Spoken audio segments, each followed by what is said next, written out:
କହିଲେ ଆମେ ମନା କରିବା ସତ ବି ଲୋକ ଆସିକି ଆମ ମୁହଁରେ ମୂର୍ତ୍ତି ଦେବୁ କହିଲି ସାର୍ ମ୍ୟାଡାମ ଆପଣ ଏଇ କଥା କହୁଛନ୍ତି ମୂର୍ତ୍ତି ଖୋଳି ପାରୁଛ ତମେ ଲୋକଙ୍କ ପାଇଁ ପାଇଖାନା ତିଆରି କରୁନ।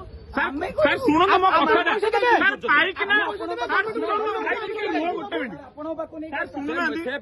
ଗୋଟେ କଥା ଶୁଣନ୍ତୁ ଟିକେ ଆପଣ ଶୁଣନ୍ତୁ ରିକ୍ୱେଷ୍ଟ କରୁଛୁ ଟିକେ ଶୁଣନ୍ତୁ ଆପଣ ଭାଇ ହିନ୍ଦୁ ସାର୍ ଶୁଣୁନାହାନ୍ତି ସାର୍ ଶୁଣନ୍ତୁ ତମେ ମୂର୍ତ୍ତି ଚୋର।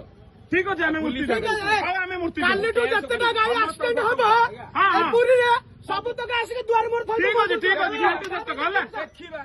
କାଲି 7ଟା ଗାଈ ମରିଥିଲା ଆମର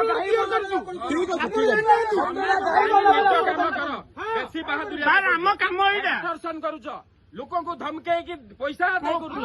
ଆପଣ ଦେଖିଥିଲେ ଆପଣ ଦେଖିଥିଲେ ଠିକ ଅଛି ଠିକ କଣ ଥିଲା କହୁନାହାନ୍ତି ଠିକ ଅଛି ସାର୍ ଠିକ ଅଛି ବଢିଆ କଥା ବଢିଆ ଠିକ ଅଛି ସାର୍ ଠିକ ଅଛି ଦିନରେ ଆସିକି ମୂର୍ତ୍ତି ଚୋରି। ହଁ ହଁ ସାର୍ ଠିକ ଅଛି ଆମେ ମୂର୍ତ୍ତି ଚୋର କିଛି ଅସୁବିଧା ନାହିଁ। ସୁନା ଲାଗିଛି ନା 5 କିଲୋ ସୁନା ଲାଗିଛି ସେ କଥା ବନ୍ଦ କର। ଏ ତ ସୁନା ନେଇ